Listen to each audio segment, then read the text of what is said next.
sais qu'on est en période de chasse et que ça ne plaît pas à tout le monde de faire ce qu'on va faire ce matin. Même nous, ça ne nous plaît pas trop parce qu'on est chasseurs avant tout. Mais bon, vu les dégâts qu'il y a dans les pelouses et tout, on est obligé d'intervenir.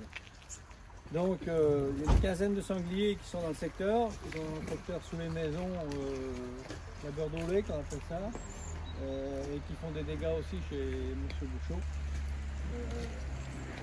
Ailleurs aussi il y a des dégâts, mais ça nous concerne moins.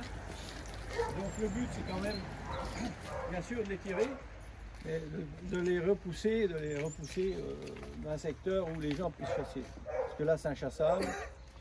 On aura sûrement ce matin des représailles par des gens qui sont anti-chasse, mais ça on n'y peut rien, vous savez tous comment ça se passe.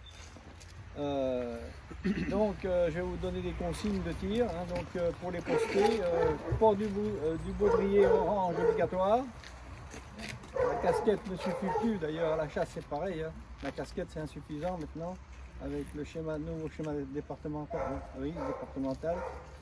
baudrier obligatoire. Vous allez au poste les armes déchargées, carabine à verrou ouvert. Alors, vous vous postez de telle façon d'être en face à la traque, c'est-à-dire que c'est très compliqué. Vous allez voir, surtout les gens qui vont dans les prés, là-bas, c'est très compliqué. Vous n'allez pas tirer à 200 mètres hein, avec des carabines, vous tirez le plus près possible. Vous laissez passer, si vous voyez les animaux, vous ne pouvez pas les tirer et qu'il y a danger pour le voisin, vous ne tirez pas. Il y a des maisons partout, alors n'allez pas balancer des balles dans une maison, on sera encore embêté.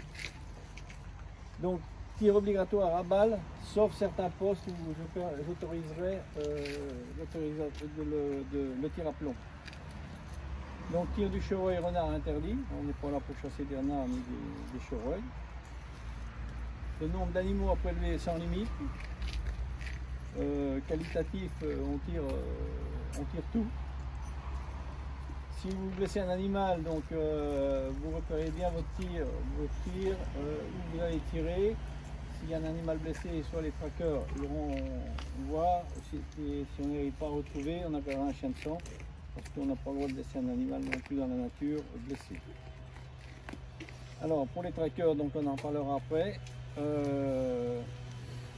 Bon, donc là on est en battue administrative, battue de destruction, c'est-à-dire qu'on n'est plus dans le cadre de la chasse légale. Donc il y a des choses qu'on peut se permettre aujourd'hui, mais qu'on ne se permet pas la chasse. S'il y a de la provocation, il y en aura certainement, il ne faut pas se faire de soucis. Vous ne répondez pas, hein, vous nous appelez, vous avez le numéro des loutiers, vous appelez un loutier, si vous ne pouvez pas rejoindre un, vous appelez l'autre. Nous on va régler le problème. Et si ça va trop loin, on appelle la police, la gendarmerie et on fait évacuer tout le monde. Voilà, donc on avait demandé pas trop de publicité sur les réseaux sociaux parce que c'est pas trop recommandé, mais bon, l'arrêté précise qu'on doit remettre les animaux abattus au maire de la commune qui s'en charge de les faire évacuer à l'équarrissage. Nous on les remet, après on n'est plus responsable.